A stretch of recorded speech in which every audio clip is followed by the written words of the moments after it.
আসসালামু আলাইকুম ওয়া রাহমাতুল্লাহি ওয়া বারাকাতুহু। বিসমিল্লাহ ওয়া আলহামদুলিল্লাহ ওয়াসসালাতু ওয়াসসালামু আলা রাসূলিল্লাহ ওয়া আলা আলিহি ওয়া আসহাবিহি আজমাইন, আম্মা বা'দ। প্রিয় দর্শক শ্রোতা, কাছে কিংবা দূরে এই মুহূর্তে যে যেখান থেকে আমাদের সাথে যুক্ত হয়েছেন, আপনাদের প্রত্যেককে আন্তরিক মোবারকবাদ জানাচ্ছি। একই সাথে আমন্ত্রণ জানাচ্ছি নেক্সাস টেলিভিশনের প্রতিদিনকার আয়োজন বেকম্যানস বিস্কিটস নিবেদিত ইসলামী জীবন বিধানের আজকের পর্বে। আপনাদের সঙ্গে আমি আব্দুল কাহার রয়েছি। আজ আমরা একটি গুরুত্বপূর্ণ বিষয়ে কথা বলতে চাই, সেটি হচ্ছে ইসলামে বিয়ের নিয়ম ও বিধান। মানুষের জন্ম থেকে মৃত্যু পর্যন্ত বিভিন্ন বিষয়গুলো ইসলাম খুঁটিনাটি আলোচনা করেছে। সেই জীবনেরই একটি অংশ হচ্ছে বৈবাহিক জীবন। কি এই বৈবাহিক জীবনে কিভাবে বিয়ে শাদী হবে, শুরুটা কোথায় হবে, ছেলে কিংবা মেয়ে, পাত্র কিংবা পাত্রী, এখানে ইজাব, কবুল, আকদ, অন্যান্য মাসালাগুলো, সেই সাথে আরও অনেকগুলো বিষয় জড়িয়ে আছে।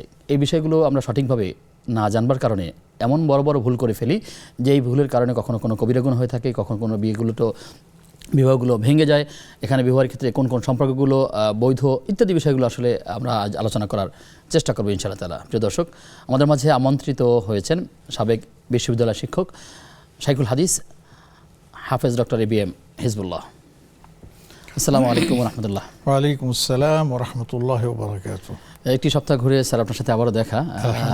এই প্রোগ্রামের মাধ্যমে আপনার মাধ্যমে আসলে অনেক কিছু জানার সুযোগ হয় আমাদের। আলহামদুলিল্লাহ, চেষ্টা করি আমারও কিছু সুযোগ হয় কিছু বলার এবং কিছু শেখার। জি বারাকাল্লাহু ফিকুম। প্রিয় দর্শক, আপনিও চাইলে আমাদের সাথে আয়োজনে যুক্ত হতে পারবেন। নেক্সাস টেলিভিশন ইসলামিক এই পেজের কমেন্টে যে কোনো প্রশ্ন আমাদেরকে জানালে আমরা সেই সকল প্রশ্নের সারাই সমাধান জানবার চেষ্টা করবো ইনশাআল্লাহ তাআলা। অনেক দর্শকরা টেলিফোন অপেক্ষা থাকেন, যারা আমাদের কাছে ফোন করেন অবশ্যই সংযোগ পেয়ে গেলে আপনি একটু অপেক্ষায় থাকবেন, যাতে করে আপনার প্রশ্নটা আমরা নিতে পারি। ততক্ষণ পর্যন্ত আপনার অপেক্ষায় থাকবেন। একই সাথে আমরা লক্ষ্য করছি যে বেশ কিছুদিন ধরে দুই একজন দর্শক এমন আছেন যারা একই প্রশ্ন বারবার করছেন এবং একাধিক স্কলারের কাছে করছেন, বিভিন্ন জিজ্ঞাসা করার চেষ্টা করছেন। আমরা আপনাদেরকে বিনয়ের সাথে অনুরোধ করছি, আমরা এই বিষয়গুলোকে এড়িয়ে যাব, নতুন নতুন প্রশ্নগুলো আমরা তুলে নিয়ে আসার চেষ্টা করবো ইনশাআল্লাহ তাআলা। স্যার, আপনি বিষয়টি যেমন শুনলেন যে আমরা আলোচনা করতে চাই ইসলামে বিয়ের নিয়ম এবং বিধান। গতকালকে আমরা একটা পর্বে প্রশ্ন এমনও ছিল যে একজন মানুষ সিদ্ধান্ত নিয়েছেন যে ভালো পাত্রী না পেলে আমি আসলে বিবাহ করব না, এরকম একটা সিদ্ধান্তই তিনি নিয়েছেন এবং এতে তার কোনো গুনাহ হবে কিনা, কোনো ক্ষতি হবে কিনা। তো সেই প্রেক্ষাপটটা সামনে রেখে আর কথা বলতে চাই, আসলে বিয়ের গুরুত্বটা কোন জায়গায় বা কার জন্য বিয়ে দরকার বা কার জন্য দরকার না। নাহমাদুহু ওয়া নুসাল্লি আলা রাসূলিল কারীম, আম্মা বাদ। আমি আমার প্রিয় দর্শকবৃন্দকে মোবারকবাদ জানিয়ে শুরু করছি আপনার আলোচনা। আসলে বিয়ের জন্য যেমন আপনি বললেন যে একটা প্রশ্ন পেয়েছেন যে ভালো পাত্রী না পেলে তিনি বিয়েই করবেন না, এই ধরনের ডিসিশনটা নেওয়া কতটুকু যুক্তিসঙ্গত এটা আমাদের ভাবতে হবে। আর ভালো পাত্রীর মানদণ্ডই বা সেটি আমি আসতে সেদিকে আর কি। এই জন্য একটা মাসআলাও আছে যে বিয়ে না করা এবং বিয়ে করা এই দুটোর মধ্যে শরীয়তের বিধান কি। কেউ কেউ অবশ্য উজ্জাব কিতাবও আছে একটা, আল উজ্জাব, যারা বিয়ে করেন নাই, আজাব বলা হয় তাদেরকে, অবিবাহিত, বিভিন্ন কারণে তাদের বিয়ে করার সুযোগ হয়নি এক। এবং অনেকে আছে ইচ্ছাকৃত বিয়েতে আগ্রহ দেখান না, এমনও আছে অনেক লোক। কিন্তু আমাদেরকে জানতে হবে আসলে শরীয়তের বিধানটা কি। এই প্রসঙ্গে আমি বলবো, দেখুন বিয়ের সূচনা কোথায় হয়েছে আগে সেটা দেখি, জি, তাহলেই আমরা বুঝতে পারবো যে কোথায় কি ঘটছে। দেখুন আল্লাহ রাব্বুল আলামিন বাজান হযরত আদম আলাইহিস সালামকে সৃষ্টির পর জান্নাতেই বসবাসের সুযোগ দিয়েছেন, সবাই কাটাবার সুযোগ দিয়েছেন। কিন্তু দেখা গেল বর্ণনা মতে যে আদম আলাইহিস সালাম স্বাচ্ছন্দ্য বোধ করছিলেন না, কেমন যেন একটু ক্লান্তি ক্লান্তি ভাব বা একটা কিছু বোঝা যাচ্ছে। এটা আল্লাহ পাকেরই একটা মানে নিঃসঙ্গতা যেটা আর কি, জি নিঃসঙ্গতাটা আর কি, সেটাই। তখন আল্লাহ পাক এই নিঃসঙ্গতা কাটাবার জন্য হযরত হাওয়া আলাইহিস সালামকে সৃষ্টি করলেন। এবং এই হযরত হাওয়া আলাইহিস সালাম বলা হয় যে আদম আলাইহিস সালামের বাম পাঁজর থেকে সৃষ্টি করা হয়েছে, তারও পিতামাতা নেই। এবং হযরত আদম আলাইহিস সালামকে সঙ্গ দেওয়ার জন্য হাওয়া আলাইহিস সালামকে জান্নাতে পাঠিয়ে দেওয়া, মাকে সৃষ্টি করা হয়েছিল। আমরা সেই প্রসঙ্গে আসবো, আমার দর্শকের কথা শুনে আসি। প্রিয় দর্শক কে আছেন আমাদের সাথে?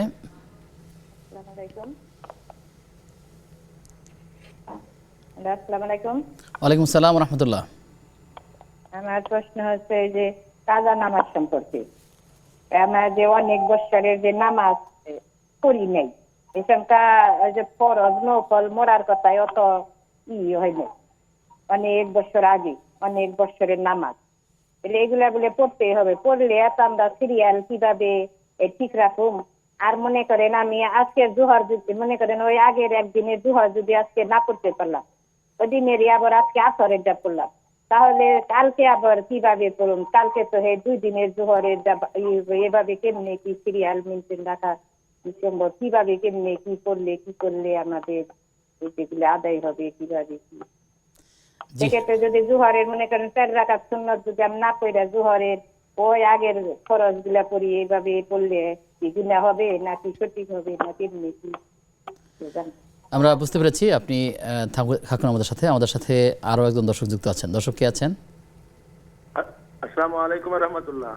ওয়ালাইকুম আসসালাম রহমতুল্লাহ। হুজুর, আমি পাবনা থেকে আব্দুল জব্বার বলছেন, ভালো আছেন?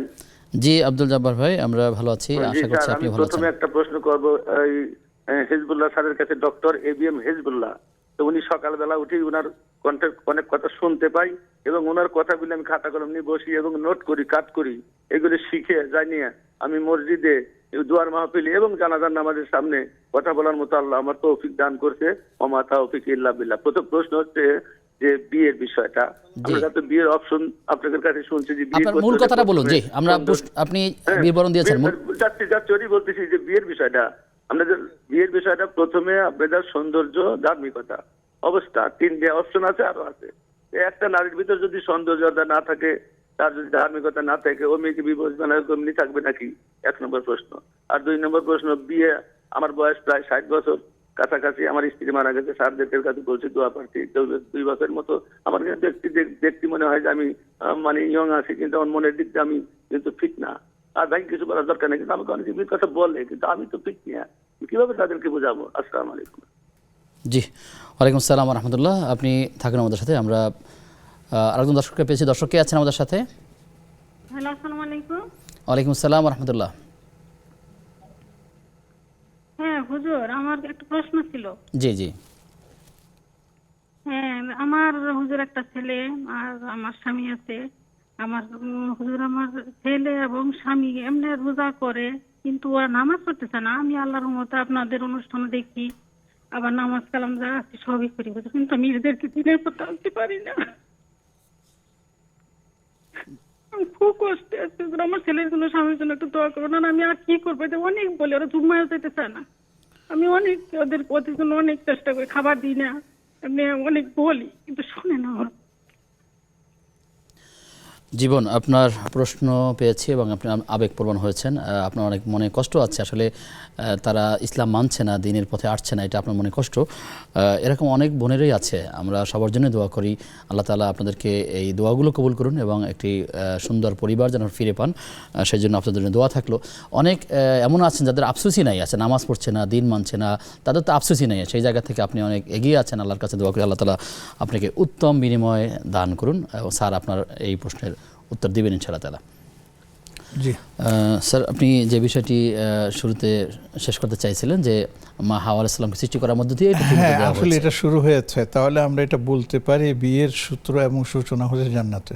জি, এবং তারই ধারাবাহিকতা আল্লাহ পাক দুনিয়াতে এটা প্রেরণ করেছেন। এবং দেখুন, বড় মজার ব্যাপার হলো আল্লাহ রাব্বুল আলামিন যত নবী পাঠিয়েছেন, রাসূল পাঠিয়েছেন, 2-1 জন ছাড়া সবাই কিন্তু বিবাহিত, সবারই কিন্তু আপনার স্ত্রী আছে। আরও সুন্দর ব্যাপার হচ্ছে যে কারো স্ত্রী আবার কাফের, নবী কিন্তু স্ত্রী কাফের। যেমন নূহ আলাইহিস সালামের স্ত্রী ছিল, লূত আলাইহিস সালামের স্ত্রী ছিল, আজীব কারবার। এরপরে আবার উল্টাও আছে যে স্ত্রী মুসলিম আর স্যার এই প্রসঙ্গে যদি ভুলে যাই, দেখা যাবে যে আপনি যে প্রসঙ্গে বললেন যে নবীদের স্ত্রীর কাফিরও ছিল, বর্তমান প্রেক্ষাপটে কি আসলে আমি সেটা দিয়ে আসতেছি। তো স্ত্রী হচ্ছে মুসলিম আর আপনার স্বামী হচ্ছে কাফের। যেমন আসিয়া আলাইহিস সালামের স্বামী ছিলেন ফেরাউন, সেই যুগ পেরিয়ে গেছে। এবং আমাদের নবীজি সাল্লাল্লাহু আলাইহি সাল্লামের পরে বিধান এসেছে যে স্বামী স্ত্রী উভয়ের ধর্ম হতে হবে এক, এবং মুসলিম এর সাথে বিবাহ হবে মুসলিমা, ইমানদার ছেলে, ইমানদার আপনার মেয়ে, এর বাইরে যাওয়া যাবে না।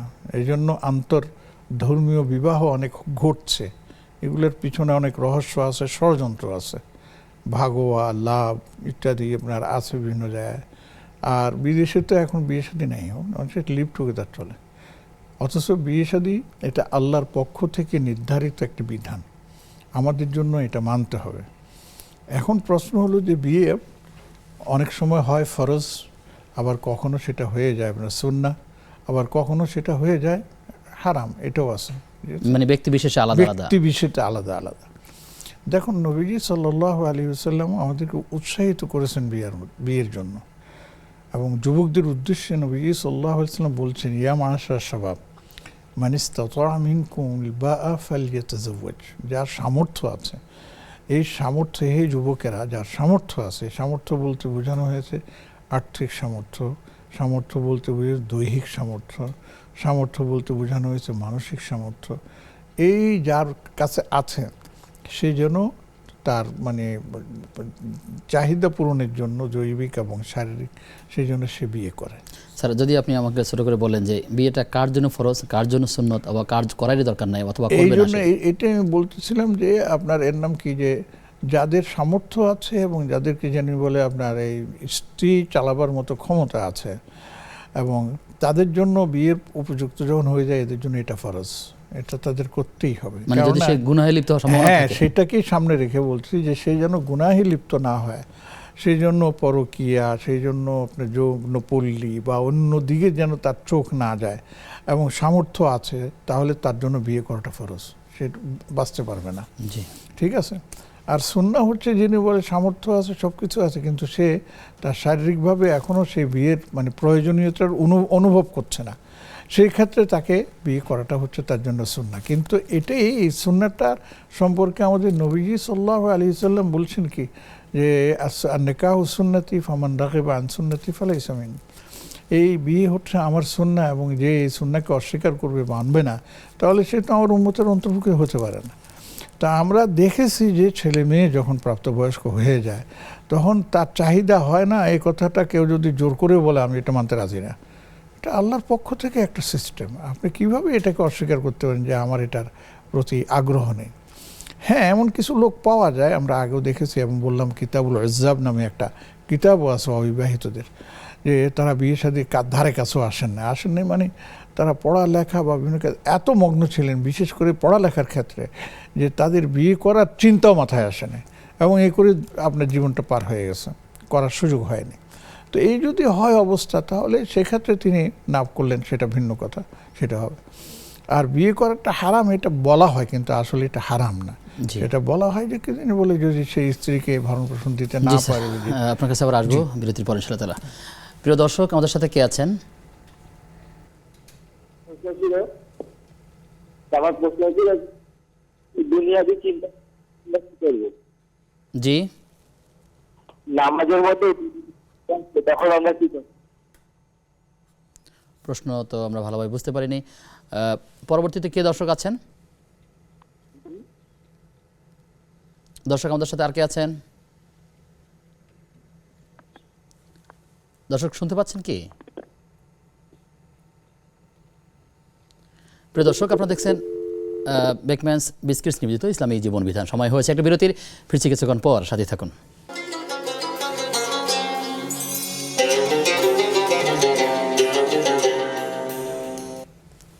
বিরতির পরে সবাইকে আবারও আমন্ত্রণ নেক্সাস টেলিভিশনের প্রতিদিনকার আয়োজন বেকম্যানস বিস্কিটস নিবেদিত ইসলামী জীবন বিধানের আজকের পর্বে। আপনাদের সঙ্গে আমি আব্দুল কাহার রয়েছি, আমার সঙ্গে অতিথি রয়েছেন শেখ হাফিজ ডক্টর ABM হিজবুল্লাহ। স্যার, আমাদেরকে একজন বোন প্রশ্ন করেছিলেন যে কাজা নামাজ নিয়ে, যদি দীর্ঘদিনের কাজা হয়, অর্থাৎ অনেক দিনই তিনি পড়েননি, সেই নামাজটি কেমন পড়বেন? আর আরেকটা প্রশ্ন ছিল, যদি একদিন আগের হয়, যে গতকালকের জহুর অথবা তারা গতকালকের আছর, সেটি যদি আসলে পড়ার নিয়মটা কখন, কীভাবে পড়বেন? এটার সুন্দর পদ্ধতি হচ্ছে, তিনি এখন ফরজ এবং সুন্নতে মুআক্কাদা নিয়মিত পড়বেন, বেতের নিয়মিত পড়বেন। এর বাইরে যেমন মাগরিবের পরে অনেকে আওয়াবিন পড়ে থাকেন, ফজরের পরে ইশরাক পড়ে থাকেন, দোহা পড়ে থাকেন, এরকম আছে। এগুলি পড়তে পারলে ভালো, না পড়তে পারলে কোনো অসুবিধা নেই। উনি প্রতিদিন একসাথে উনি একাধিক দিনের নামাজ আদায় করবেন। দেখেন, কাজা নামাজের জন্য সুন্নত যেগুলো আছে ওইটার আদায় করা লাগবে না, কিন্তু বেতের নামাজের কাজা আদায় করা লাগবে। এখন তিনি প্রতিদিন যে কোনো একটা সময় ফজর থেকে শুরু করুন, যে আমার জীবনের প্রথম ফজর কাজা, জীবনের প্রথম ফজর কাজা নামাজ আদায় করছি, আল্লাহু আকবার, হয়ে গেল 2 রাকাত, বাস শেষ। আমার জীবনের প্রথম জোহরের কাজা 4 রাকাত, আল্লাহু আকবার, শুরু করছি, শেষ। এইভাবে ফজর, জোহর, আসর, মাগরিব, এশা, বেতের একসাথে এক টানা আপনি যদি পড়ে ফেলেন, একদিনের নামাজ শেষ। দেখুন, অন্য সময় এই নামাজের নির্দিষ্ট টাইম আছে, ফজরের টাইম, জোহরের টাইম, আসর, মাগরিব, এশা, বেতের, কিন্তু কাজা আদায়ের নির্দিষ্ট কোনো টাইম নেই। এটা যেমন ফজরে সূর্য ওঠার পরে আপনি শুরু করতে পারেন, জোহরের নামাজের আগেও করতে পারেন, পরেও করতে পারেন, আসরের নামাজের আগেও করতে পারেন, অনেকে বলছেন কাজা নামাজ আসরের নামাজের পরেও করতে পারেন, মাগরিবের নামাজের পরেও করতে পারেন, এশার নামাজের পরেও করতে পারেন। এই কাজা কোনটা? বিগত দিনের অনেক হ্যাঁ, বিগত দিনের শুরু থেকে আমার জীবনের প্রথম কাজা ফজরের। ধরুন যে একটা লোকের বয়স 50 বা 60 বছর, এখন সে 40-50 বছর পর্যন্ত নামাজই পড়ে নাই, তো এখন তো চাইলে সে 50 বছর হায়াত নাও বাঁচতে পারে, তাহলে এখন যদি ম্যান্ডেটরি হয় সেটা তার জন্য, সেটা তার বিষয় না। তাহলে তওবাটা কিভাবে হবে? আমি সেটাই বলছি, আমি যে তওবা করে আমার শুরু করে দিয়েছে, এটাই তওবা, এবং এইটা করে আপনি নামাজ বাদ দিয়ে দিবেন, এটা হবে না। কেউ কেউ এই মাসালা দেয় যে বিগত দিনের নামাজ যখন পড়ে নাই, এখন সে তওবা করে নতুন করে শুরু করুক, পিছনেরটা আল্লাহ মাফ করে দেবেন। এটা ওনাদের বক্তব্য, আমরা এটার সাথে একমত পোষণ করি না। দুঃখজনক সত্য, আমি অনেক সময় অনেককে বলতে এতটুকু শুনেছি যে সে যদি নামাজ পড়ে নাই সেটা কাজা করবে কেন, সে কি তখন মুসলমান ছিল? নাউজুবিল্লাহি মিন যালিক। মানে এই একটা প্রশ্নের উত্তরের সাথে অনেকগুলি আপনার প্রশ্ন জড়িত, কাজে এইভাবে বলা উচিত না, আমি এটাকে জোর দিয়ে বলি আর জি। দর্শক, জি, প্রিয় দর্শক কে আছেন আমাদের সাথে? দুঃখিত, সংযোগটি বিচ্ছিন্ন হয়েছে। আমাদের সাথে আরো একজন দর্শক যুক্ত আছেন। দর্শক কে আছেন? জি, আসসালামু আলাইকুম। ওয়ালাইকুম আসসালাম ওয়া রাহমাতুল্লাহ। জি, আমার একটা প্রশ্ন আছে। জি, আপনার প্রশ্ন কি? নামাজের মধ্যে 3টা করবে। আমরা তো আপনার কণ্ঠ ভালোভাবে পাচ্ছি না নামাজের মধ্যে দর্শক। সংযোগটি প্রথম থেকে আমরা সব কথা শুনতে পাইনি, যদি আপনি আবার বলেন। জি, আমরা তো ওটা পেয়েছি প্রশ্নের আগেও। আর কোনো প্রশ্ন আছে আপনার? জি, আপনি থাকুন আমাদের সাথে, আমরা জানার চেষ্টা করছি ইনশাআল্লাহ। আমরা এই প্রশ্নটাই নিয়ে নেই, যে তার আগে একবার করেছেন, নামাজের মধ্যে যদি দুনিয়াবি চিন্তা আসে তাহলে করণীয়টা কি? জানি আমার দুনিয়াবি চিন্তা তো আসবেই, মানে করণীয় কি? করণীয় হচ্ছে যখনই আসবে আসবে, মানে আসতে পারে কারো কারো, অবশ্যই আসতেছে এবং আসবে, দেখা যায় আসছে, তখন সেক্ষেত্রে আপনি আবার নামাজে ফিরে আসবেন। রাস্তা ভুল করেছেন, আবার সোজা রাস্তায় চলে আসবেন, কিন্তু নামাজের মধ্যে ভুল করেও আউযুবিল্লাহ পড়বেন না, বা কি জানি বলে আপনি এর নাম কি আস্তাগফিরুল্লাহ পড়বেন না, শয়তান থেকে বাঁচার জন্য। কারণ নামাজের মধ্যে এগুলি উচ্চারণ করলে নামাজ শেষ, নামাজ আর নাই। আবার নামাজ পড়তেছেন ধ্যান সহকারে, ইমামের পিছনে থাকলে কেরাত শুনবেন, কেরাত শোনা না গেলে চুপচাপ দাঁড়িয়ে থাকবেন যে আমি আল্লাহর সামনে দাঁড়িয়ে আছি। হ্যাঁ, তো এইভাবে আপনি নিজেকে যদি আল্লাহমুখী করেন, তাহলে ইনশাআল্লাহ শয়তান আপনাকে বারবার ধোঁকা দিতে পারবে না। শয়তান তো 1-2 বার ধোঁকা দেয়, এবং এটা শয়তানের একটা নিয়মই যে শয়তান কারণ নামাজকে যদি আপনার বাতিল করে দিতে পারে, ফাসাদ করে দিতে পারে, শয়তানের এটা মহাবিজয়। তা আমরা শয়তানকে শেষে দিতে রাজি না। বিপরে আপনার কি যেন চিন্তা আসবে, এটা স্বাভাবিক আসে, ছেলে মেয়ের চিন্তা, বাহিরের চিন্তা, বিদেশের চিন্তা, ব্যবসার চিন্তা, অনেক কিছু, কিন্তু যখনই আসবে তখনই আমি আবার ফিরে আসবো নামাজের মধ্যে। এই জন্য আমি এখন নামাজে আছি, এগুলি চিন্তা করার আমার সময়, আল্লাহর সামনে দাঁড়িয়ে আছেন এবং জীবনের শেষ নামাজ, এই ধরনের চিন্তা করতে হবে, সেটাই আর কি। এটা তো বলে দিচ্ছি। আমাদেরকে আব্দুল জব্বার ভাই প্রশ্ন করেছিলেন যে তিনি হাদিস শুনেছেন যে 3টি গুণ দেখে বিবাহ করবার জন্য, যদি কোনো জায়গায় 3টি গুণের মধ্যে একটি গুণ অনুপস্থিত থাকে সেক্ষেত্রে করণীয়টা কি? উনি পাইছেন 3টা, আমি পাইছি 4টা। জি, যদি হাদিসে আবু যারের মধ্যে আছে তুনকাহুল মারআতু বিআরবাইন, 4টি বিষয়কে সামনে রেখে বিয়ে করতে হয়। হ্যাঁ, লিহাসাবিহা, তার বংশক্রম দেখো, লিজামালিহা, তার সৌন্দর্য দেখো, লিমালিহা, তার সম্পদও দেখা যায়। সবচেয়ে বড় কথা হলো লিদিনিহা, এবং এটা কি প্রাধান্য দিয়ে আল্লাহ রসুল ফাসফার বেজাতের দিন তারে বাতিয়া দাগ, এই দিনকে মোকদ্দম করো। অতএব 3টা মানে আপনার গুণ অথবা 4টা গুণ, এই সবগুলোর মধ্যে প্রথম গুণ হচ্ছে দিন, তার মধ্যে দিনদারি আছে। শেষে বললেও অগ্রাধিকার সেটাই। জি, শেষে বললেও অগ্রাধিকার সেটাই। এবং এটা যদি তার মধ্যে থাকে, অন্যান্য যদি গুণগুলো কম বেশি থাকে, তাহলে তাকে আপনি বিবাহযোগ্য মনে করতে পারেন, এতে কোনো সমস্যা নেই। তবে আরেকটা জিনিস খেয়াল হচ্ছে, কুফু খেয়াল রাখতে হবে। কুফু যদি খেয়াল করেন তাহলে এটা আরো ভালো হবে আর কি। আপনি যদি কুফুটাকে একটু ব্যাখ্যা করেন। হ্যাঁ, কুফুটা হচ্ছে যে কারো মানে বংশানুক্রম ভালো, আবার অনেকখানে আছে দেখা যায় মানে সমতার কথা বলছেন? সমতার কথা বলতেছে, যে ছেলের বংশ বা পরিচিতি একটু আপনার নিম্নমানের আর মেয়ে একটু উঁচু বংশের লোক, তখন এখানে কিন্তু আপনার সমতা মিলে না। এতে করে দাম্পত্য জীবনে অনেক সময় আপনার ভেজাল সৃষ্টি হয়, ঝগড়া ফেসাদ সৃষ্টি হয়ে যায়। এটা সম্পদ, বংশমর্যাদা, অনেক কিছু, এগুলিকে আপনার সামনে রাখা উচিত, সমা রাখা উচিত। কিন্তু এইগুলি সবগুলোর মধ্যে সবচেয়ে প্রধান যেটা হবে সেটা হচ্ছে দিন। দিনটা যদি থাকে সবচেয়ে বড়, তাহলে একটু আকপর হলেও সেটা ইনশাল্লাহ ক্ষতির কারণ হবে না এবং বাধার কারণ হবে। এই 4টি গুণ দেখে আসলে বৈবাহিক জীবনগুলো বাস্তবায়ন করার তৌফিক আল্লাহ আমাদের সবাইকে দান করুন। তিনি প্রশ্ন করেছেন যে তার স্ত্রী ইন্তেকাল করেছেন, দুনিয়া থেকে চলে গেছেন, এবং তার বয়স প্রায় 60 বছর। তার অন্যান্য পরিবারের সদস্যরা আছে, ছেলে মেয়েরা আছে। এরকম অবস্থায় যদি একজন পুরুষের অনেক দুইটা বিষয় থাকে, কখনো কখনো নিজের প্রয়োজনে তাকে বিয়ে করার প্রয়োজন হয় কিন্তু সন্তানরা বা আত্মীয়স্বজনরা নিষেধ করেন, আবার কখনো কখনো নিজের প্রয়োজন হয় না, সন্তানরা বা তাকে বাধ্য করছেন। আসলে এই সকল অবস্থায় কি করা উচিত? এই সকল অবস্থায় আমার মতে যদি সামর্থ্য থাকে এবং ছেলে মেয়েদের কথা পরে, দেখুন ছেলে মেয়েরা কি আমার জান্নাতে যাওয়ার রাস্তা তৈরি করে দিতে পারবে? না, পারবে না। তাহলে জাহান্নামের রাস্তা তৈরি করে দিবে, জান্নাতের রাস্তা থেকে আমাকে বাদ দিয়ে বিশাল মানে প্রতিবন্ধকতা সৃষ্টি করবে। এই ছেলে মেয়েকে বোঝা উচিত। কেননা একজন স্বামী, সে 60 বছর হোক, 65 বা 70, যেই হোক না কেন, তার প্রয়োজনটা সে নিজে বুঝে। আর এমন অনেক প্রয়োজন আছে যেটা স্ত্রী ছাড়া অন্য কারো দ্বারা সেটা পূরণ করা সম্ভব নয়।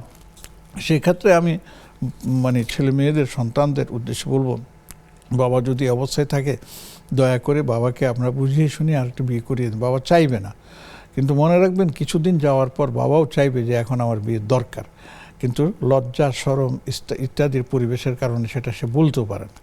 এবং আমাদের দেশে এটা যেন কেমন একটা প্রচলিত হয়ে গেছে যে লোকেরাও অনেক সময় নেতিবাচক দিক দেখে। হ্যাঁ, এই সব গুছিয়ে আছে, নেতিবাচক ইতিবাচক অনেক কিছু। মায়ের ক্ষেত্রেও এটা প্রযোজ্য, বাবার ক্ষেত্রেও প্রযোজ্য। তবে আল্লাহ পাক মেয়েদের মধ্যে একটা সবরের শক্তি বেশি দিচ্ছেন, ওদের কিছু করে জন হয় না, কিন্তু ছেলেদের ক্ষেত্রে এটা কিন্তু আবার একটু কম। কিন্তু তারপরেও আমাদেরকে এটা ভাবতে হবে যে আমার বাবা বা আমার যেই হোক, ভাই যেই হোক, মানে স্ত্রী হারা হয়ে গেছে, তার একজন সঙ্গিনী দরকার, তার একজন সঙ্গ দেওয়ার দরকার। সেই সঙ্গ আমার মেয়ে আমাকে দিতে পারবে না, আমার ছেলের আমাকে দিতে পারবে না। অতএব আমাদের চেষ্টা করা উচিত বাবার দিকটাকে অগ্রাধিকার দেওয়া সন্তানদের জন্য প্রয়োজন। জি, এবং সেটাই তার জন্য জান্নাতের জন্য রাস্তা সহজ করে দেবে ইনশাআল্লাহ। প্রিয় দর্শক, আমাদের সাথে কে আছেন যদি পরিচয় দিয়ে প্রশ্ন করেন। আসসালামু আলাইকুম। ওয়ালাইকুম আসসালাম ওয়া রাহমাতুল্লাহ। আমার প্রশ্ন হলো যে মানে আমার ভাই অসুস্থ, মানে যদি আমার বাবার মৃত্যুর পর ওর পেনশনের যে ব্যবস্থাটা আমরা আর কি করতেছি, হ্যাঁ, যদি ওর পেনশনের ব্যবস্থাটা হয়ে যায়, তাহলে কি ওই পেনশন থেকে, মানে আমার ভাই একটু মানসিক সমস্যা, ইনকাম করতে পারে না, বিবাহিত, ওখান থেকে কি আমরা 3 বোন কি মানে যদি ভাগ নিই, এটা কি আমাদের গুনাহ হবে নাকি ওটা আমাদের হক আছে? আর যদি ওখান থেকে আমার আব্বা আম্মার নামে যদি আমরা দান করি, মানে টাকাটা তো না, মানে আমার আব্বা তো মারা গেছে, জি, ওনার তো পেনশনটা এখন আমার ভাইয়ের নামে করতে চাচ্ছি। এটা নিয়ম আছে যে অসুস্থ তার নামে করা যাবে, সে প্রসেস চলতেছে।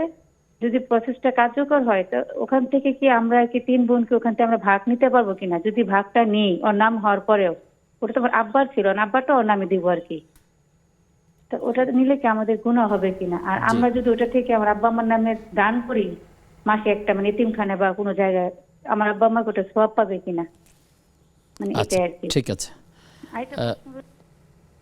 জি, আমাদের সাথে আরো একজন দর্শক যুক্ত আছেন। দর্শক কে আছেন? দর্শক, আপনি কি সংযোগে আছেন? দুঃখিত, সংযোগটি সম্ভবত বিচ্ছিন্ন হয়েছে। আমাদের সাথে আরো একজন দর্শক যুক্ত আছেন। দর্শক কে আছেন? আসসালামু আলাইকুম। ওয়ালাইকুম আসসালাম ওয়া রাহমাতুল্লাহ। আমি একটু হুজুরের সাথে কথা বলতে যাচ্ছিলাম। জি স্যার, শুনছেন, আপনি বলুন। জি হুজুর, আমার 2টা কোশ্চেন আছে। জি।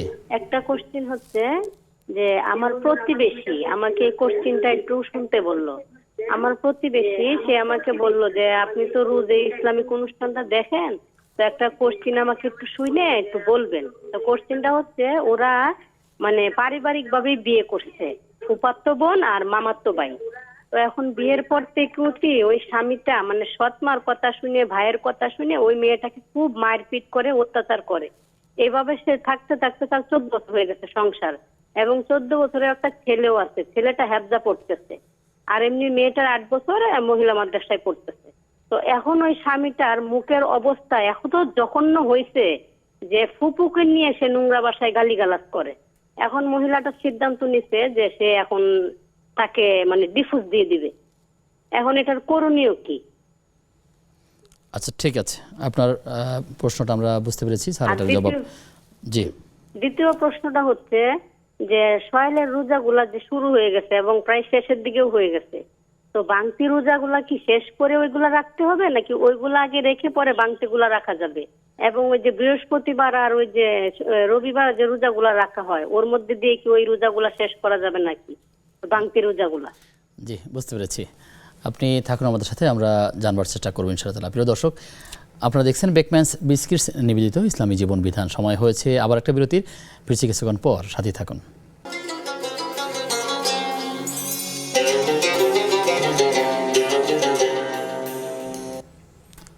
বিরতির পরে সবাইকে আবার আমন্ত্রণ নেক্সাস টেলিভিশনের প্রতিদিনকার আয়োজন বেকম্যানস বিস্কিটস নিবেদিত ইসলামী জীবন বিধানের আজকের পর্বে। আপনাদের সঙ্গে আব্দুল কাহার রয়েছি, আমাদের সঙ্গে অতিথি রয়েছেন শায়েখ হাফিজ ডক্টর ABM হিজবুল্লাহ। স্যার, আমাদেরকে এক বোন প্রশ্ন করেছিলেন তার সন্তান এবং তার স্বামীর বিষয়ে। তিনি বলেছিলেন যে তারা ঠিকমতো নামাজ পড়েন না, আল্লাহ তাআলার হুকুমগুলো মানছেন না, এটা নিয়ে তিনি অনেক কষ্টে আছেন। অনেক বলার পরেও, বোঝানোর পরেও তারা সঠিক রাস্তায় আসছেন না। এই যে তার মনে কষ্ট, তিনি চাপা কান্না করেছেন, তিনি দোয়া করতেছেন। এছাড়া আর তার করণীয় কী আছে? করণীয় একটাই, ওইটাই জীবনে আল্লাহর কাছে বলতেই থাকবেন। বিশেষ করে যদি সম্ভব হয় তাহাজ্জুদের সময় উঠে ওই যে কান্না এখন আমরা করেছি, শুনেছি, ওই কান্নাটাই তিনি আল্লাহর কাছে করুন। আর পাশাপাশি সময় সুযোগ বুঝে বলাটা ছেড়ে দেবেন না।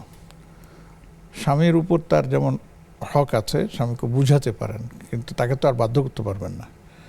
সন্তানেরকেও তাকে বাধ্য করার একটা বয়স ছিল, সেটা এখন পার হয়ে গেছে, 14 বছর না কত বছর হয়ে গেছে। জি, এখন তাকেও বললে সে শুনতেছে না। আবার পারিপার্শ্বিকতা, তারপরে সঙ্গদোষ, তার পরিবেশ ইত্যাদির কারণে অনেক সময় ছেলেমেয়েরা কথা শুনতে চায় না। তাই বলে উনি মানে বলাটা ছেড়ে দেবেন না। তো নবীজি সাল্লাল্লাহু আলাইহি ওয়াসাল্লাম তো বলছেন প্রয়োজনে হালকা প্রহার করারও দিয়েছেন, অদ্রিবুহুম ইযা বালাগু আশারা। মা তো স্বাভাবিকভাবে সন্তানদেরকে মারপিট করেন না, এটা জানে। আমরা তো বলবো না যে মারপিট করার কথা, তবে উনি ওদেরকে বোঝানোটা এটা ছেড়ে দেবেন না।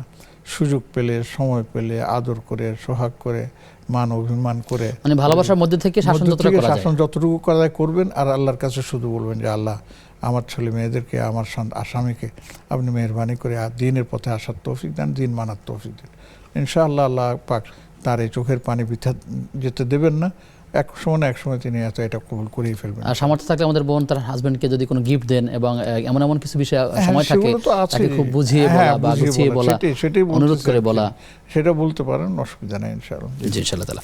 আল্লাহ তাআলা আমাদের এই বোনের আশাকে পূর্ণ করুন। এবং এরকম পরিবারগুলোতে আছে অনেক জায়গায় দেখা যায় স্ত্রী সালাত আদায় করছেন না, স্বামী খুব দিনদার, এটা খুব এরকম বিপরীত রয়েছে।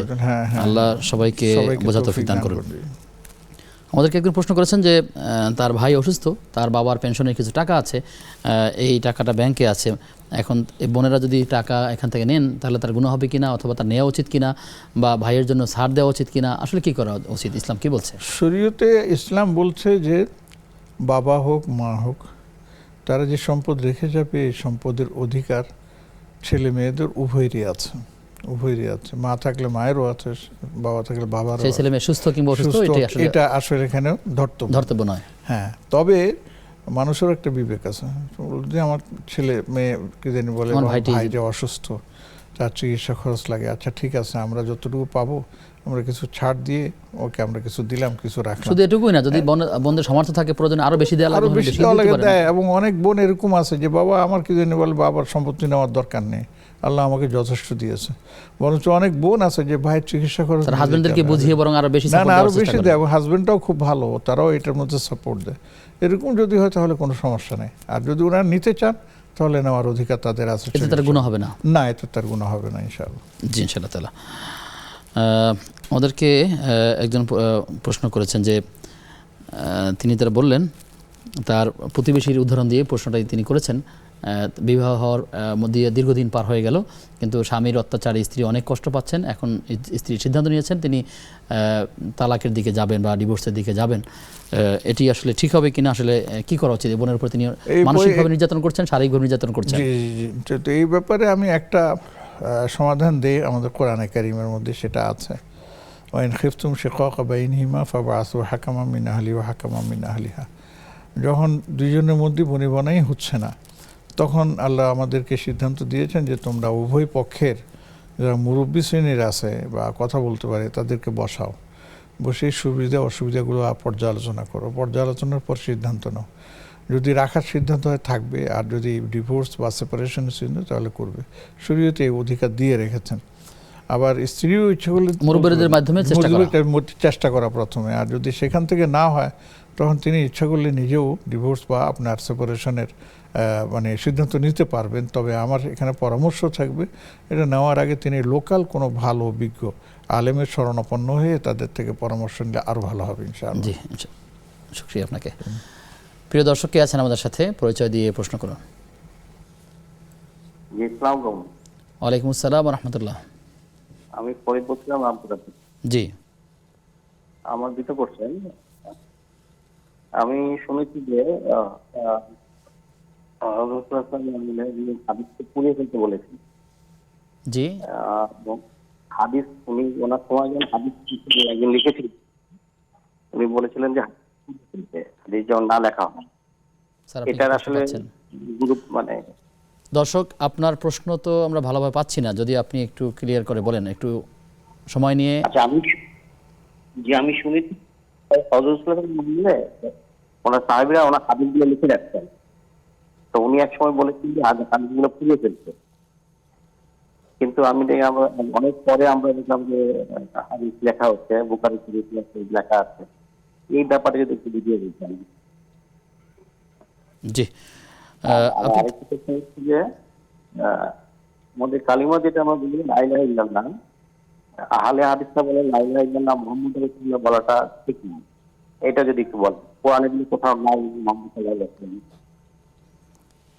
লা ইলাহা ইল্লাল্লাহ শুধু মুহাম্মদ সাল্লাল্লাহু আলাইহি ওয়াসাল্লাম এটা নাই, এটা যদি একটু বলতেন।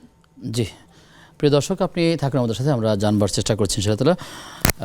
স্যার আমাদেরকে একজন প্রশ্ন করেছিলেন বোন, তিনি শাওয়ালের রোজার কথা বলেছেন, তার কিছু রমাদানের ছুটে যাওয়া রোজা আছে, ভাঙতি রোজা আছে। এখন কোন রোজাটা তিনি আগে রাখবেন সম্পূরক প্রশ্ন ছিল। তিনি সোমবার বৃহস্পতিবারের সাথে মিলিয়ে রাখতে পারেন কিনা, আপনি যদি এই বিষয়গুলো। না, এটা একবারে সহজ আলহামদুলিল্লাহ। আমি বলি দেখুন, শাওয়ালের রোজা শাওয়ালেই তো রাখতে হবে। শাওয়াল চলে গেলে তো আর শাওয়ালের রোজা রাখা যাবে না। এই জন্য শাওয়ালের রোজা আগে রেখে দেন।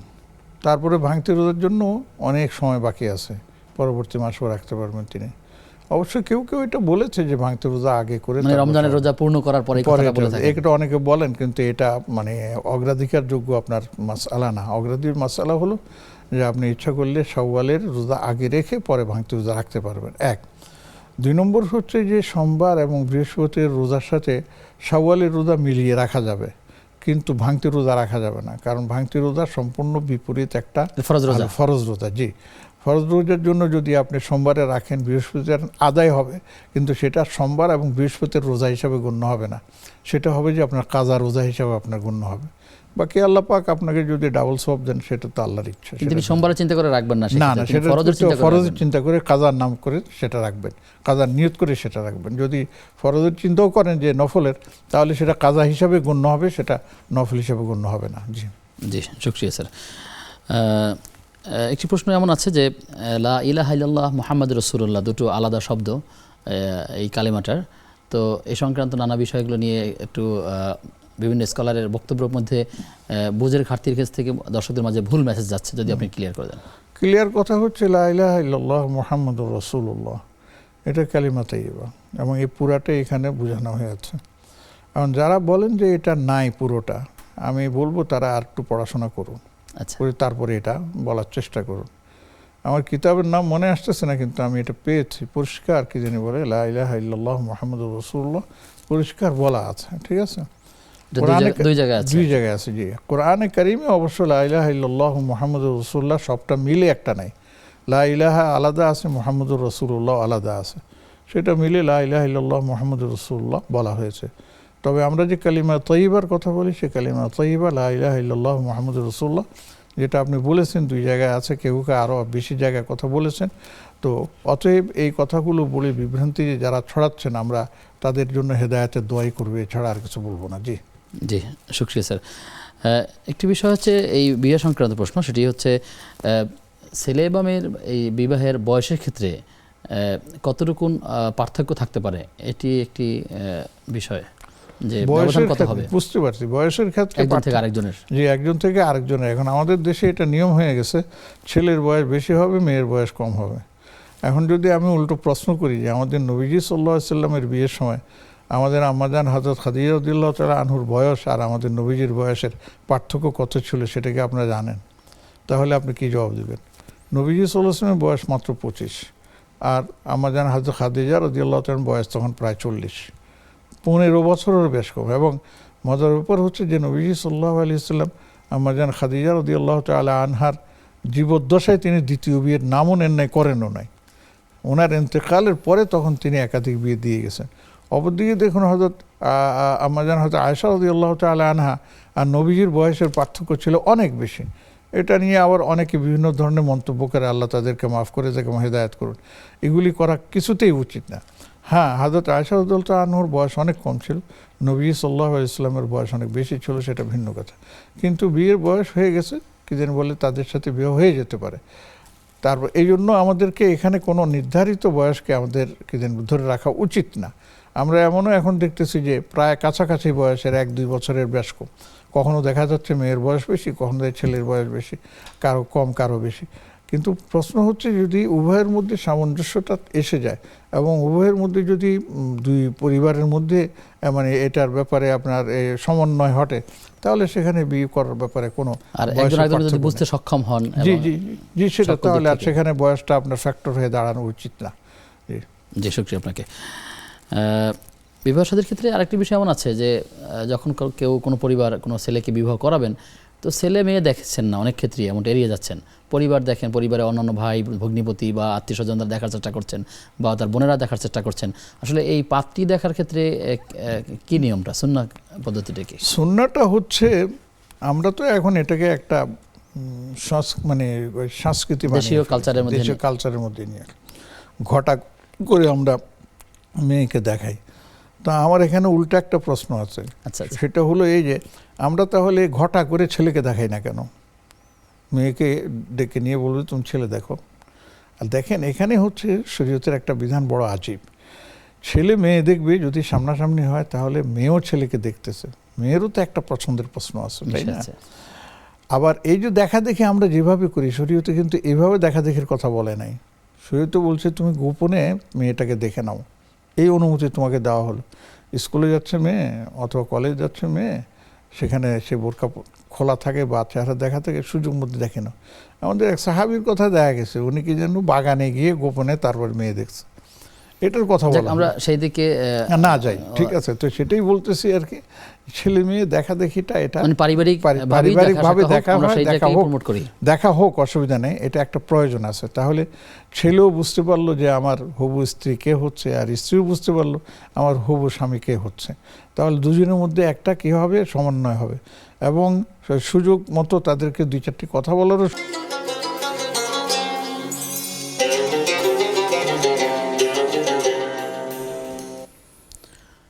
বিরতির পরে সবাইকে আবার আমন্ত্রণ নেক্সাস টেলিভিশনের প্রতিদিনকার আয়োজন বেকম্যানস বিস্কিটস নিবেদিত ইসলামী জীবন বিধানের আজকের পর্বে। আপনাদের সঙ্গে আমি আব্দুল কাহার রয়েছি, আমার সঙ্গে অতিথি রয়েছেন শায়েখ হাফিজ ডক্টর ABM হেজবুল্লাহ স্যার। আমাদেরকে প্রশ্ন করেছেন অনলাইনে, প্রশ্নটি হচ্ছে, অনেক চেষ্টা করার পরেও যদি কারো বিয়ে না হয়ে থাকে, সে ছেলে কিংবা মেয়ে, বা কারো যদি এমনই হয় যে আসলে যত প্রস্তাবে আসুক না কেন সেটি আসলে পছন্দ হয় না, এক্ষেত্রে আসলে করণীয়? এটা ভুল বার্তা।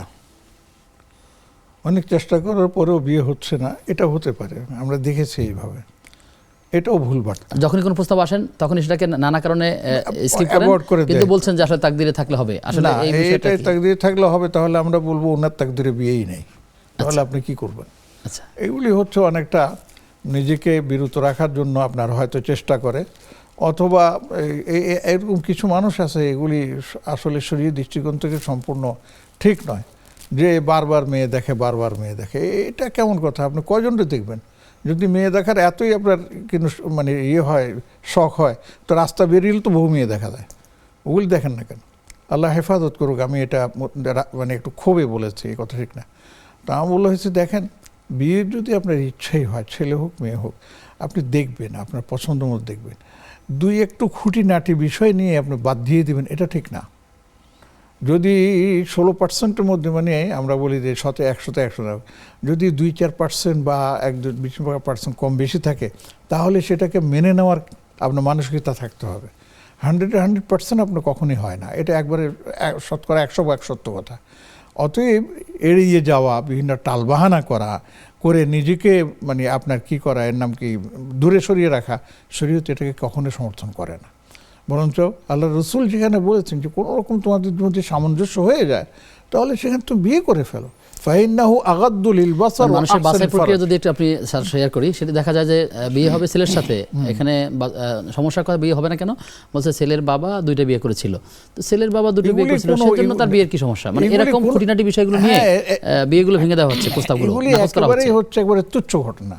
এগুলিকে সামনে রেখে আপনার কি জন্য বিয়ে ভেঙে দেওয়া বা বিয়ে না করা, এটা একেবারে উচিত না, এটা উচিত না। আল্লাহ পাক সবার জন্য জোড়া রেখেছেন, ওই যে বলে তাকদিরে থাকলে হবে, তাই ঠিক আছে, তাকদিরের জন্য বসে থাকেন, তাহলে মানুষ দেখার দরকার নেই, ঘরে বসে থাকেন, আপনার জন্য বউ ঘরে নিয়ে আসেন। তাকদিরের বিষয় যখন বলছেন, এখানে বলি যে লোকেরা চিন্তা করে যে আমার জেলা পটুয়াখালী হতে হবে, সরকারি চাকরি হতে হবে, এটা এত ফিট লম্বা হতে হবে, তো এরকম অনেক মানে চাহিদা দিয়ে রাখার পরে যখন মিলাতে পারছে না, তো বলছে যে আসলে তাকদিরই নাই, যেদিন হবে সেদিন হবে। আসলে এটা কি তাকদিরের উপরে আসলে অপব্যাখ্যা কিনা? হ্যাঁ, অবশ্যই এটা একটা অপব্যাখ্যা। আপনি চেষ্টা করেছেন, চেষ্টা করে তারপরে আপনি বলেন যে আমি পাচ্ছি না, চেষ্টাই আপনি করেন নাই। আরেকটা আছে যে শর্তগুলো দিয়ে রেখেছেন, হ্যাঁ, এই শর্তগুলি দিয়ে রেখেছেন যে এগুলো হচ্ছে ভেগ শর্ত, আমার জেলার হতে হবে, আমার ইয়ের হতে হবে, এটা অনেক অবশ্যই ভালো কথা, চেষ্টা করেন সেভাবে, কিন্তু এটাকে সামনে রেখে একবারে একের পর এক শুধু বাদ দিতে থাকবেন, এটা হচ্ছে একটা মানে অনৈতিক ব্যাপার। আমি অনলাইন থেকে ঘুরে আসি। অনলাইনে আমাদেরকে একজন প্রশ্ন করেছেন, মোহাম্মদ সাফায়াত হোসেন, এই আইডি থেকে তিনি প্রশ্ন করেছেন, যদি কেউ বিয়ে শাদী করতে শারীরিকভাবে অক্ষম থাকেন, সে যদি বিয়ে করতে না চান, কিন্তু পরিবার এবং তার পরিবেশের কারণে বা আত্মীয় স্বজনের কারণে তিনি বিয়ে করতে বাধ্য হন, এক্ষেত্রে গুনাহগার হবেন কিনা? এই ক্ষেত্রে গুনাহ তো হবেই, যেহেতু স্ত্রীর হক তো আদায় হবে না। জেনে শুনে তিনি কেন স্ত্রীকে বঞ্চিত করবেন? অবশ্যই এখানে এখন একটা ওই যে ইগো আছে, বিয়ে না করে বলবে যে ছেলেটা নিশ্চয়ই কোনো দুর্বলতা আছে বা কিছু, সে কারণে তাকে জোর করে, হ্যাঁ, তাকে পারিবারিকভাবে তাকে জোর করা হয়, পরিবারের একটা সমস্যা হিসেবে ধরা হয়। তো আমি বলবো যে এটাকে এইভাবে না করে আপনার চিকিৎসার দিকে যান, চিকিৎসা করে যদি সে সামর্থ্যবান হয়ে যায় বিয়ে করেন। আর যদি সামর্থ্য সে তার মধ্যে না থাকে, তো কেন একটা মেয়ের জীবনকে নিয়ে আপনাকে ছিনিমিনি খেলবেন? কয়েকদিন পরে সে মেয়েই বলবে যে আমার এই স্বামী আমার দ্বারা চলবে না, আমি তো আলাদা হয়ে যাব, তখন কি ভালো লাগবে? কাজেই আমি বলবো যে প্রথম থেকেই আপনারা এই ব্যাপারে সজাগ দৃষ্টি রাখবেন। সামর্থ্য যদি না থাকে চিকিৎসা করেন, চিকিৎসার মাধ্যমে নিজের সামর্থ্যবান করে তারপরে সামনের দিকে আল্লাহ রহম করুন। তার আরেকটি প্রশ্ন হচ্ছে, এমন বর্তমান সমাজে অনেক এমনই আছেন যারা অন্যের হক নষ্ট করেন এবং এই হক নষ্ট করা তার যথারীতি একটা নিয়মের অংশ হয়ে যায়, যদিও সে হকটি নিতান্তই খুবই তুচ্ছ বা কম, সেক্ষেত্রে আসলে করণীয়টা কি? করণীয় হচ্ছে যার হক তাকে ফিরিয়ে দিতেই হবে, তুচ্ছই হোক আর কি জানি বলে অনেক বেশি হোক, দুনিয়াতে না দিলে আখিরাতে দিতেই হবে, অবশ্যই তাকে দিতে হবে। আচরণিক হোক, সম্পদের হোক বা যে কোনোভাবে হোক, তার হক তাকে বুঝিয়ে দিতেই হবে। আর যদি না দেওয়ার মতো হয়, তার কাছে ক্ষমা চেয়ে নিতে হবে যে আপনার এই হক আমি নষ্ট করেছি বা এইভাবে ব্যবহার করেছি, আমাকে ক্ষমা করবেন, তাহলে বেঁচে যাবেন, নাহলে ধরা খাবেন। জি, সৈয়দা মিম এই আইডি থেকে প্রশ্ন করেছেন যে সুন্নত অথবা নফল নামাজের ভুল করে যদি কেউ 3 বার সাজদা দিয়ে ফেলে, তাহলে সাজদায় সাহু করতে হবে কিনা? জি, 3 বার করা ফেললে সাজদা দিতে হবে, কারণ একটা বেশি হয়ে গেছে, ওয়াজিব তরক হয়ে গেছে। জি, তার একটা প্রশ্ন ছিল যে মহিলারা কি একদিনের জন্য এতেকাফ করতে পারেন, আর এতেকাফ কতদিনের আসলে করতে হয়? সুন্নাহ এতেকাফ যদি করতে চান তাহলে 10 দিন লাগবে এবং সেটার জন্য আপনার এর নাম কি রমাদান মাস লাগবে সুন্নার জন্য। আর যদি এর নাম কি যদি কেউ মান্যত করেন যে আমি এই কাজটা করতে পারলে আমি এতেকাফ করব, তাহলে কমপক্ষে তাকে 1 দিনের এতেকাফ করতে হবে। আর যদি সময় নির্ধারণ করে দেয় 3 দিন 5 দিন 10 দিন, তাহলে সে অনুযায়ী তাকে করতে হবে। এবং সেটার জন্য মসজিদে যাওয়া লাগবে না, ঘরের মধ্যে একটা ঘরকে একটা ইয়েটাকে আপনার নির্দিষ্ট করে সেখানে তিনি এতেকাফের নিয়ত করে সেখানে থাকবেন, নামাজ রোজা পড়া লেখা এবং খাওয়া দাওয়া সেখানেই করবেন। সময় শেষ হয়ে গেলে সেখান থেকে বেরিয়ে আসবেন। শুকরিয়া। প্রশ্ন রয়েছে যে মোবাইল কিংবা অনলাইনে নিকাহ পদ্ধতি বা বিয়ে করানোটা বৈধ কিনা? এটা নিয়ে একটা মাসআলা আছে, অনেকে বলছেন যে এটা অবৈধ, ঠিক না, ঠিক না, অবৈধ পুরো বলেন ঠিক না। আর ওকে বলছেন যে এটা করা যেতে পারে, যখন অনলাইনে হ্যাঁ ভিডিও কলের মাধ্যমে, ভিডিওতে আছে তো সবাই সামনাসামনি দেখা যায়, ভিডিও সবকিছু আছে। তো ভিডিও কলের মাধ্যমে যদি স্বামী বিদেশে থাকে, স্ত্রী দেশে থাকে, বা স্ত্রী বিদেশে স্বামী দেশে, এবং সবাই ঘটা করে, আমি এরকম দেখেছি ঘটা করে খুব মানে আয়োজন করে, অথবা ছেলে মেয়ে দেশেই থাকে, অভিভাবক বিদেশে থাকে, সেটাও হতে পারে না। অভিভাবক বিদেশে থাকলে সেটা ভিন্ন প্রশ্ন, ছেলে মেয়ে থাকলে হ্যাঁ সেটাই। এটা আসলে বিয়ে শাদীর ব্যাপারটা হচ্ছে যে পাত্র পাত্রী যদি দেশে বিদেশে থাকে তাহলে এটা, অভিভাবক দেশে বিদেশে থাকার সেটা নিয়ে আমার কোনো ইয়ে নেই।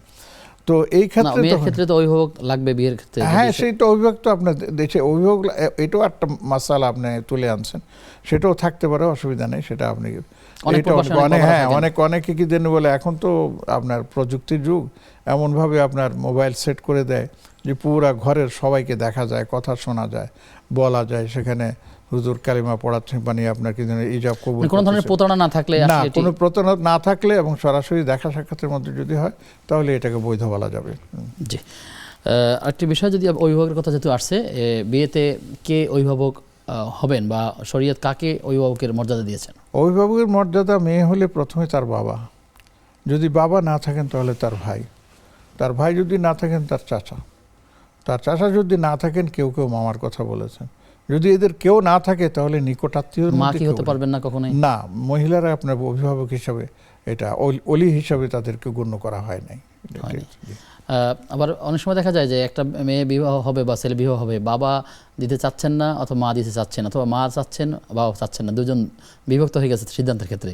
এই সকল করণীয় ক্ষেত্রে আসলে কোনটা অগ্রাধিকার দিবেন? এই সকল ক্ষেত্রে বাবাকে অগ্রাধিকার দিতে হবে। বাবাই হচ্ছেন যেহেতু ওলি, কাজ বাবাকে অগ্রাধিকার দিতে হবে। মজার ব্যাপার হলো কি, বাবা রাজি না মা রাজি, মা রাজি না বাবা রাজি, মিয়া বিবি রাজি, তো কাকার কাছে। এখন ছেলে মেয়ে যদি রাজি হয়ে যায়, ওরা যদি আলাদা করে ফেলে তো আপনি ঠেকাবেন কেমনে? এই জন্য এগুলিকে সমন্বিত করে নিয়ে এসেছি। স্যার, আপনার মাধ্যমে আমরা অনেকগুলো বিষয়ের উত্তর জানতে পেরেছি। আপনার জন্য দোয়া করি, আল্লাহ তাআলা আপনার হায়াতে বারাকা দান করুন। আপনি আমাদের জন্য দোয়া করবেন। প্রিয় দর্শক, এতক্ষণ আপনারা দেখছিলেন বেকম্যানস বিস্কিটস নিবেদিত ইসলামী জীবন বিধান।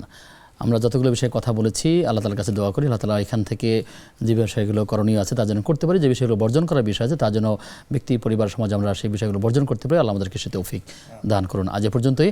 আগামী অনুষ্ঠান দেখবার আমন্ত্রণ জানিয়ে আজকের মতো বিদায় নিচ্ছি। সে পর্যন্ত আল্লাহ তাআলা আমাদের সবাইকে ভালো রাখুন, সুস্থ রাখুন। আসসালামু আলাইকুম ওয়া রাহমাতুল্লাহি ওয়া বারাকাতুহু।